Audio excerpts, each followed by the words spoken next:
आज मुझे आपके सामने एक विषय प्रस्तुत करना है और वो विषय है भारत में विदेशी कंपनियों की लूट। ये विषय अपने भारत स्वाभिमान के जो नीतियां हैं, उद्देश्य हैं, उनका सबसे प्रमुख विषय है। आप अगले 5 दिन लगातार परम पूजनीय स्वामी जी का जब बार बार प्रवचन सुनेंगे, सुबह के सत्र में या दोपहर के सत्र में, तो स्वामी जी आपको एक संकल्प करा के भेजेंगे। वो संकल्प अगर आप ध्यान से सुनेंगे तो उस संकल्प में 3 बातें हैं। पहला संकल्प है कि प्रतिदिन मैं, माने आप, हम सब 1 घंटे योग और प्राणायाम करेंगे। ये पहला संकल्प है। दूसरा संकल्प है कि हम अपने जीवन में खुद प्राणायाम करेंगे, 1 घंटे योग करेंगे और दूसरों को भी 1 घंटे कम से कम योग और प्राणायाम कराएंगे। तो ये पहले संकल्प का दूसरा हिस्सा है। दूसरा संकल्प है कि हम अपने जीवन में यम नियम का पूरी तरह से पालन करेंगे। और तीसरा और आखिरी संकल्प है कि अपने जीवन में स्वदेशी वस्तुओं के उपयोग का पूर्ण आग्रह रखेंगे, शून्य तकनीकी के क्षेत्र में। शून्य तकनीकी आप सब समझते हैं, जिस काम को करने में, जिस वस्तु को बनाने में बड़ी मशीनों की जरूरत नहीं पड़ती, वो सब शून्य तकनीकी। तो हम अपने जीवन में शून्य तकनीकी से बनी हुई वस्तुओं को स्वदेशी कंपनियों की ही खरीदेंगे, विदेशी नहीं खरीदेंगे। ये तीसरा और आखिरी संकल्प आपको कराया जाएगा। तो आप सोचिए कि ये हमारे संकल्प का हिस्सा है कि हम स्वदेशी वस्तुओं का उपयोग करें अपने जीवन में और दूसरों को भी उपयोग करने के लिए प्रेरित करें।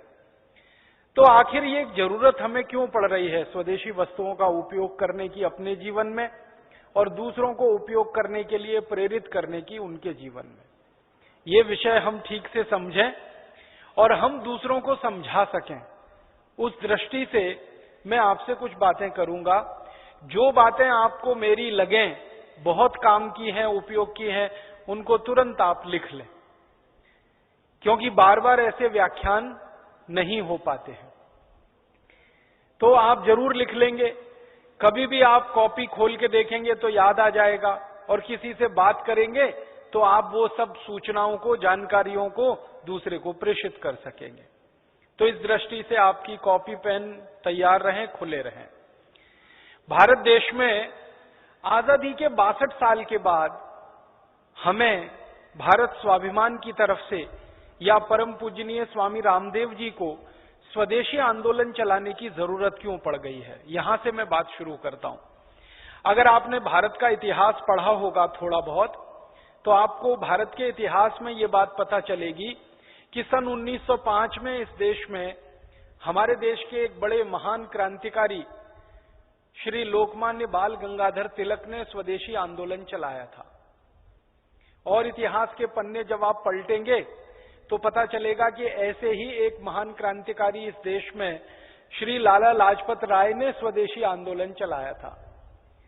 और इतिहास को पढ़ेंगे तो पता चलेगा कि भारत देश के एक महान क्रांतिकारी श्री विपिन चंद्र पाल ने स्वदेशी आंदोलन चलाया था। और इतिहास में आपने पढ़ा होगा लाल, बाल, पाल, ये 3 नेताओं का तिकड़ी था। लाल माने लाला लाजपत राय, बाल माने विपिन चंद्र पाल, बाल माने श्री बाल गंगाधर तिलक और पाल माने श्री विपिन चंद्र पाल। ये 3 बड़े क्रांतिवीर नेता थे जिन्होंने सन 1905 में स्वदेशी आंदोलन चलाया था। और उस स्वदेशी आंदोलन में सबसे पहली सभा हुई थी पुणे में। महाराष्ट्र का पुणे नाम का शहर है। ये जो महाराष्ट्र से आए हुए कार्यकर्ता हैं, अगर पुणे के होंगे तो पुणे में एक बड़ा ऐतिहासिक स्थान है, उसका नाम है शनिवार वाड़ा। पुणे शहर के मध्य में एक बहुत बड़ा चौक है, बहुत बड़ा स्थान है शनिवार वाड़ा। वहां पर सन 1905 के दिसंबर महीने में 7 तारीख को विदेशी कपड़ों की होली जलाई गई थी और पूरे पुणे शहर से लोगों ने घर से अंग्रेजों के बनाए हुए कपड़े निकालकर वहां लाके जला दिए थे अपनी इच्छा से।